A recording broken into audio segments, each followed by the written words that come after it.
ఈ వీడియోలో తడిచిన ఇటుకలకి మరియు తడవని ఇటుకలకి మధ్య తేడా చూపిస్తాను. కుడివైపున ఉన్నది తడిచిన ఇటుక పైన సిమెంట్ మిక్స్ వేశాం. అలాగే ఎడమవైపున ఉన్నది తడవని ఇటుక పైన కూడా సిమెంట్ మిక్స్ వేశాము. తడవని ఇటుక పైన సిమెంట్ మిక్స్ లో ఉన్న నీటిని మొత్తం ఇటుక పీల్చేస్తుంది. తడిచిన ఇటుక పైన సిమెంట్ మిక్స్ అలాగే ఉంటూ బాగా అత్తుకుంటుంది.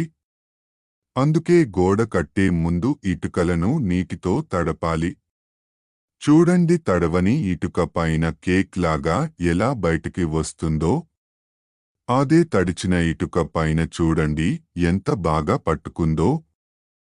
అందుకే గోడ కట్టే ముందు మనం ఇటుకలను బాగా తడపాలి. వాటిపైన ఉన్న దుమ్ము ధూళి అన్ని పోయి వాటి మధ్య బంధం బాగా ఉంటుంది. మరిన్ని వీడియోల